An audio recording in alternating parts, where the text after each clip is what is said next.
Assalamualaikum warahmatullahi wabarakatuh. Selamat pagi yang terhormat Bu Heti Hendrayati selaku dosen pada mata kuliah Studi Akan Bisnis. Dan yang terhormat juga teman-teman sekalian, pada hari ini kita akan mempresentasikan mengenai analisis studi kelayakan bisnis pada Kanma Group di bidang food and beverage. Presentasi ini bertujuan untuk menganalisis apakah Kanma Group layak untuk terus dikembangkan berdasarkan berbagai aspek studi kelayakan bisnis, mulai dari aspek pasar, pemasaran, teknis, manajemen, hingga aspek risiko. Next.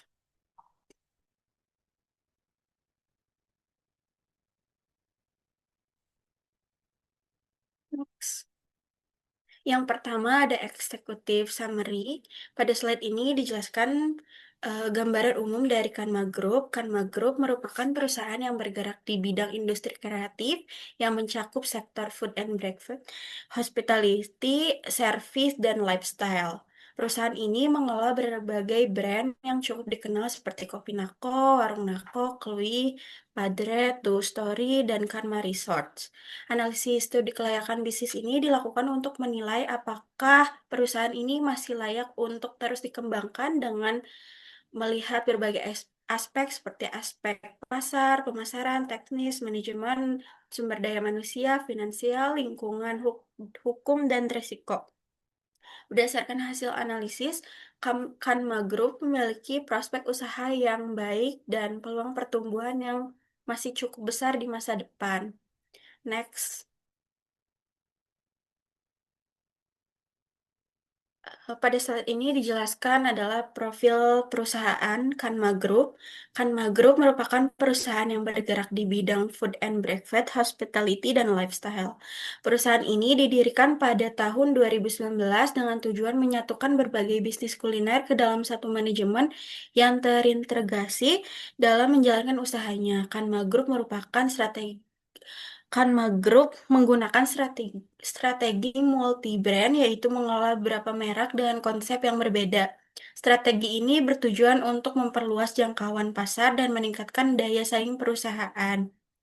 Produk dan jasa yang dimiliki antara lain Kopi Nako sebagai coffee shop, Warung Nako dan Klui sebagai restoran, Padre Italian Restaurant, Two Story, Cafe and Lounge, serta Kanma Resort. Target pasar yang dituju cukup luas, mulai dari mahasiswa dan generasi muda, karyawan dan profesional, keluarga hingga wisatawan dan pencinta kuliner.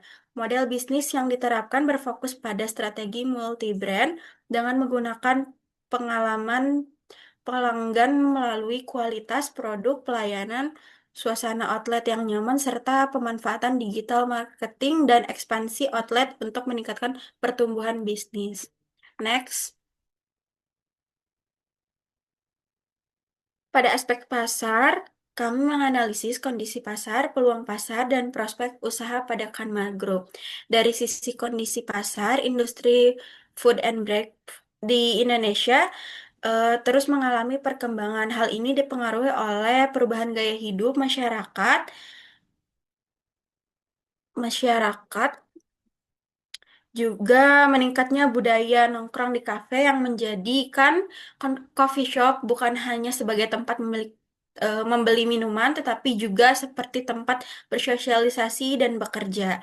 Dari sisi peluang pasar, terdapat beberapa faktor yang mendukung pertumbuhan bisnis ini, yaitu meningkatnya konsumsi kopi masyarakat Indonesia, berkembangnya tren coffee shop, serta kebutuhan masyarakat akan ruang sosial dan tempat kerja yang nyaman. Sementara itu, dari sisi prospek usaha, Kanma Group memiliki peluang yang besar karena mengelola berbagai brand dengan target pasar yang berbeda-beda.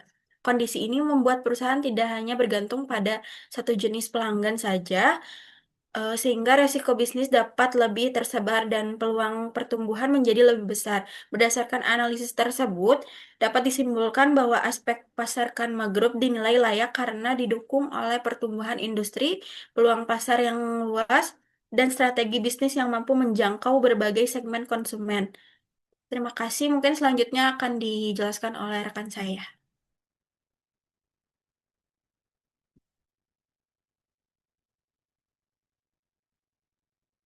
Baik, terima kasih. Saya Jian Aziza yang akan memaparkan bagaimana analisis aspek pemasaran. Kanma Group menggunakan strategi multi-brand sehingga dapat menjangkau berbagai segmen konsumen. Strategi pemasaran yang menjadi kekuatan Kanma Group adalah diferensiasi produk dan pengalaman pelanggan. Karena setiap brand mempunyai karakteristik menu, desain bangunan, suasana, dan konsep yang berbeda. Sehingga pada aspek pemasaran Kanma Group ini layak dan memiliki prospek yang baik.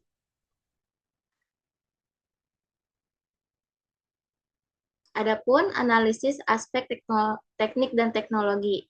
Dari sisi teknologi, Kanma Group telah memanfaatkan teknologi digital dalam pemasaran dan komunikasi dengan konsumen. Teknologi dan inovasi juga terlihat dalam program Daur Baur, yaitu pemanfaatan limbah plastik menjadi elemen arsitektur dan furnitur. Hal ini menunjukkan bahwa teknologi tidak hanya digunakan untuk mendukung operasional dan pemasaran, tetapi juga untuk mendukung keberlanjutan usaha.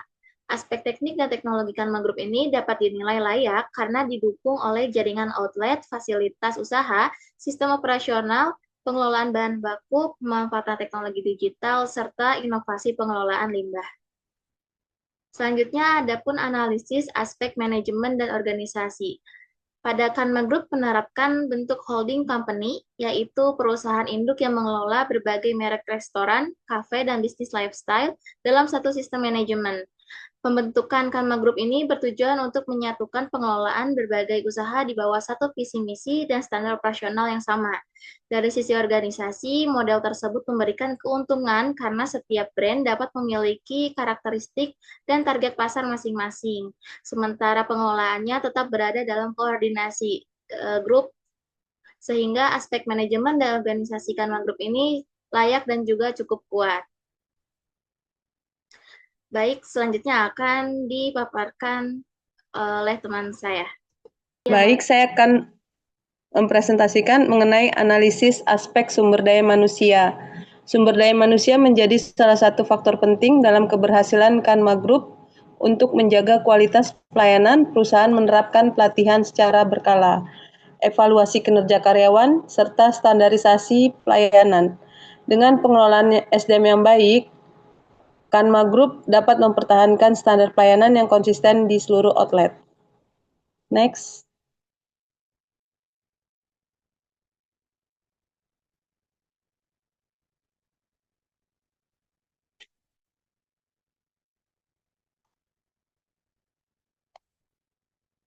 Kemudian dari analisis aspek finansial. Di sini ada risiko keuangan, di mana disebutkan bahwa ekspansi bisnis Kanma Group dalam membuka outlet baru, melakukan renovasi dan pengembangan konsep bisnis membutuhkan investasi yang cukup besar. Perusahaan telah mengantisipasi risiko ini dengan menyusun perencanaan anggaran secara berkala, mengendalikan biaya operasional tanpa mengorbankan kualitas produk, mengevaluasi kinerja setiap outlet, serta prioritas investasi berdasarkan potensi keuntungan dan kondisi pasar.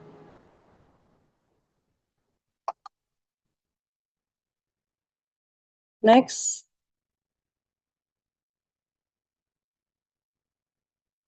Aspek yang berikutnya adalah analisis dari aspek ekonomi, sosial, dan politik. Dari ekonomi sendiri, terdampak ekonominya yaitu membuka lapangan pekerjaan secara luas bagi masyarakat lokal di berbagai wilayah operasional, memperdayakan rantai pasok lokal seperti menyerap biji kopi Nusantara dari petani lokal untuk produk kopi Nako dan rumah sangrai, serta menggerakkan perekonomian daerah melalui peningkatan sektor pariwisata kuliner dan perhotelan seperti Kanma Resort di Ubud, Bali. Kemudian dari aspek sosialnya atau dampak sosialnya yaitu menjadi ruang publik komunal yang memfasilitasi interaksi sosial bagi berbagai kalangan, mulai dari pekerja aktif, pekerja kreatif, mahasiswa hingga keluarga muda, mengusung gerakan kepedulian lingkungan melalui kampanye Daur Baur, di mana limbah kap plastik pasca konsumen diolah menjadi elemen arsitektur dinding atau dinding warmes dan furniture cafe untuk mengedukasi masyarakat tentang sustainable living. Kemudian dari analisis politik, berupa kebijakan pemerintah seperti dukungan dan hambatan. Dukungannya berupa kemudahan digitalisasi perizinan usaha melalui sistem OSS (Online Single Submission) serta dorongan pemerintah terhadap sektor pariwisata dan ekonomi kreatif atau ekraf. Lalu hambatannya yaitu fluktuasi harga bahan baku pangan, perubahan regulasi perpajakan daerah atau pajak restoran dan pembangunan, serta pengetatan regulasi peredaran minuman beralkohol untuk lini bisnis bar. Next.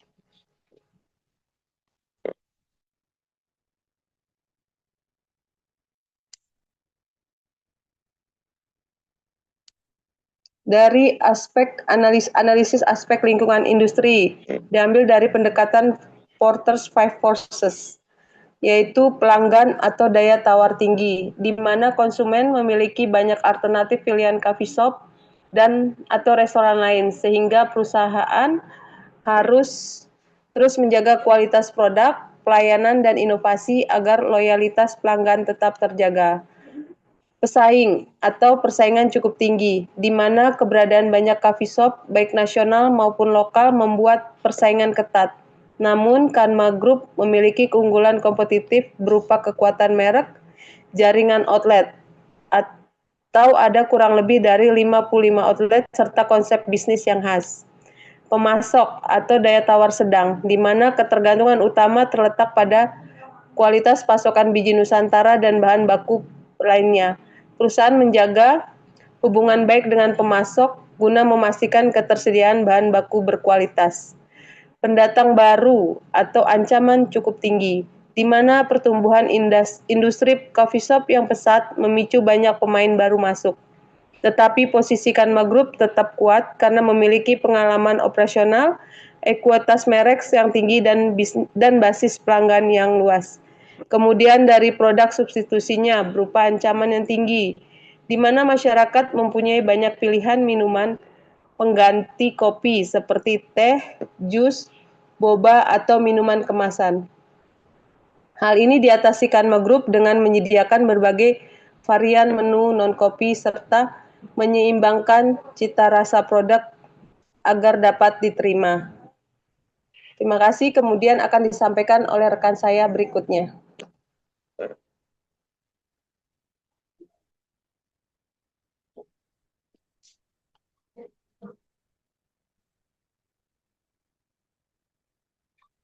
Next, Kak.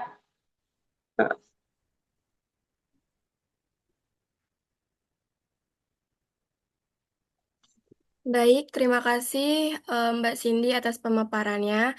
Salam kenal semuanya, saya Robiatun. Selanjutnya, saya akan memaparkan aspek yuridis. Pada aspek yuridis, salah satu entitas operasional seperti Warung Nako dan Kopi Nako itu menggunakan badan hukum PT Jendela Kuliner Bersama. Legalitas usaha perlu mencakup dokumen pendirian, SK Kemenkumham, NIB, dan dokumen pendukung lainnya. Untuk usaha F&B, perusahaan juga perlu memperhatikan perizinan usaha, standar keamanan pangan, serta dokumen lingkungan sesuai dengan skala usahanya. Selain itu, perlindungan terhadap merek juga penting untuk menjaga aset intelektual perusahaan. Next, Kak. Selanjutnya adalah aspek lingkungan hidup.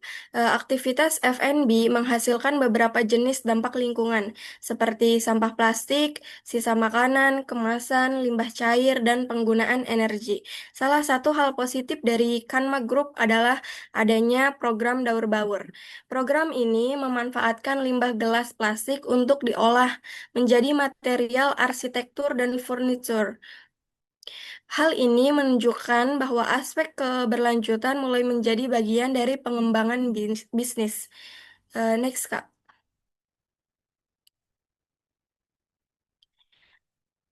Berikutnya adalah analisis risiko dan mitigasi.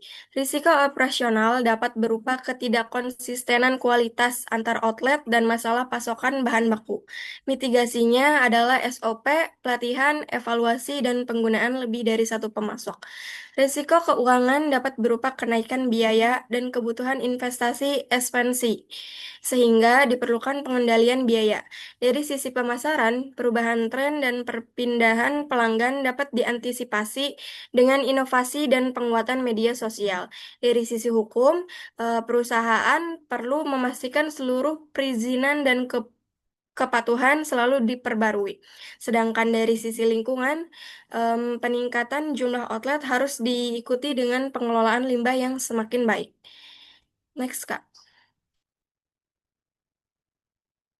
Kesimpulannya, berdasarkan seluruh aspek yang telah dianalisis, kami mengambil keputusan bahwa Kanma Group layak untuk terus dikembangkan.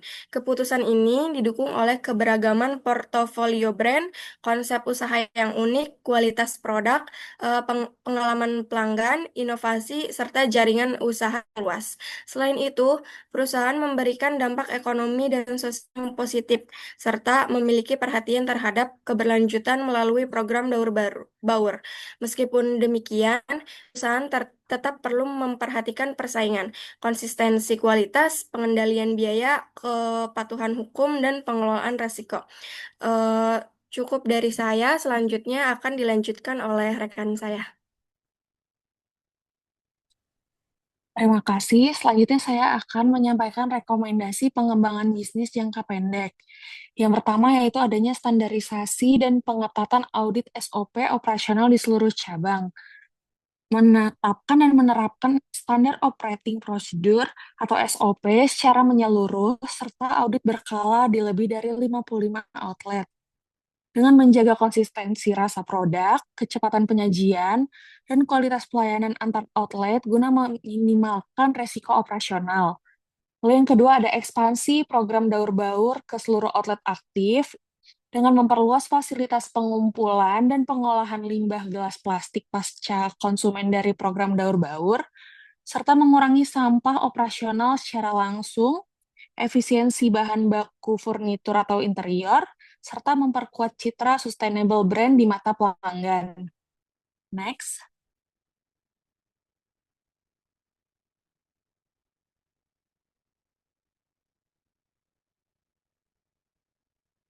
Kemudian ada inovasi varian menu musiman atau seasonal menu dan non-kopi. Di sini dengan meluncurkan produk makanan atau minuman non-kopi dan kreasi menu baru berkala dengan memanfaatkan bahan baku lokal, serta menghadapi ancaman produk substitusi, menangkap perubahan tren konsumen, serta meningkatkan rata-rata belanja pelanggan, average spend. Kemudian ada optimalisasi pemasaran digital dan program loyalitas pelanggan dengan memaksimalkan promosi berbasis media sosial dan meluncurkan sistem keanggotaan atau loyalitas berbasis digital dengan aplikasi ataupun QR Code. Meningkatkan retensi pelanggan di tengah tingginya daya tawar konsumen dan persaingan bisnis F&B yang ketat. Next. Lalu ada yang kelima, itu penguatan mitigasi rantai pasok, multi-supplier strategi. Ini dengan menjalin kerjasama resmi dengan beberapa pemasok biji kopi Nusantara, serta bahan pokok F&B pendamping. Kemudian dengan mengantisipasi resiko keterlambatan pasokan, fluktuasi harga bahan baku, dan menjadi konsistensi ketersediaan stok produk di seluruh cabang. Next. Selanjutnya ada rekomendasi pengembangan bisnis jangka panjang. Ini ya, itu yang pertama ada ekspansi pasar masif keluar Pulau Jawa melalui model kemitraan strategis. Mengembangkan skema kemitraan atau franchise atau partnership yang terstruktur untuk melakukan penetrasi ke kota-kota berkembang di Sumatera, Sulawesi, dan Kalimantan. Dengan memperluas pangsa pasar atau market share dan memperkuat dominasi merek Kanma Group secara nasional. Lalu ada diversifikasi lini usaha dan sinergi integrasi vertikal atau holding scaling. Di sini memperkuat integrasi antara unit F&B, hospitality seperti Kanma Resort, dan unit manufaktur daur ulang, yaitu daur baur mikrofactory, serta membuka sumber pendapatan baru atau revenue stream dengan mengoptimalkan efisiensi rantai pasok internal dan menciptakan nilai tambah ekosistem bisnis. Next.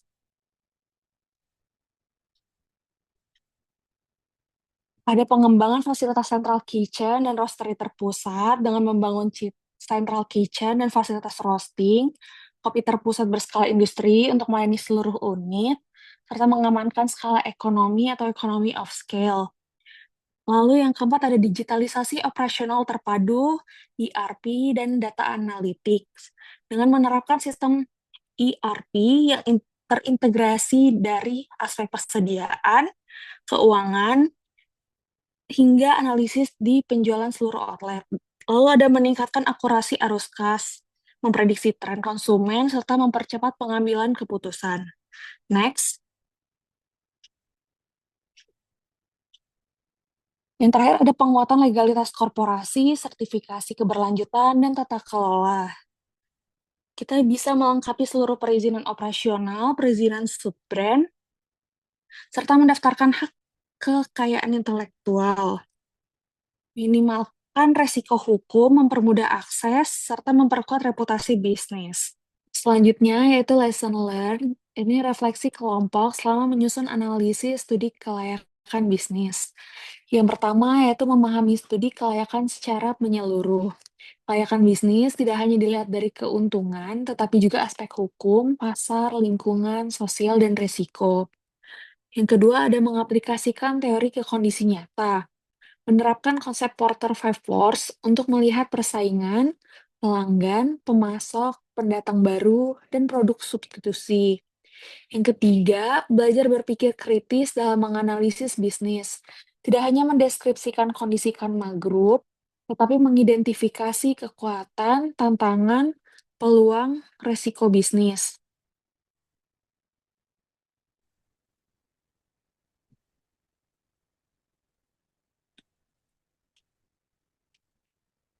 Next. Lalu ada memahami pentingnya inovasi dan diferensiasi. Ini keberagaman brand, konsep usaha, kualitas produk, dan pengalaman pelanggan menjadi keunggulan Karma Group dalam menghadapi persaingan. Yang kelima ini menyadari pentingnya keberlanjutan.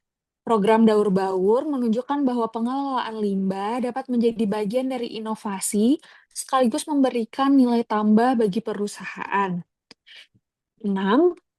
Belajar mengidentifikasi dan mengantisipasi resiko. Setiap bisnis memiliki resiko operasional, keuangan, pemasaran hukum, dan lingkungan yang perlu dimitigasi. Kemudian ada meningkatkan kemampuan bekerja secara sistematis.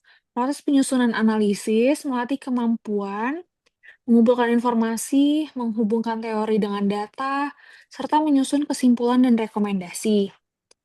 Dan kesimpulan pembelajaran ini yaitu bisnis yang layak bukan berarti tanpa resiko, tetapi mampu mengelola resiko, beradaptasi, berinovasi, dan mempertahankan daya saing secara berkelanjutan. Next. Berikut referensi yang kami dapat untuk analisis studi kelayakan bisnis ini. Next. Baik, demikian pemaparan yang dapat kami sampaikan mengenai analisis studi kelayakan bisnis ini, dan semoga melalui pemaparan ini, perusahaan dapat mengolah data menjadi informasi yang bernilai untuk mendukung pengambilan keputusan yang lebih cepat, tepat, dan strategis. Kami juga menyadari bahwa dalam penyampaian materi masih terdapat kekurangan, sehingga sangat terbuka terhadap kritik, saran, maupun pertanyaan.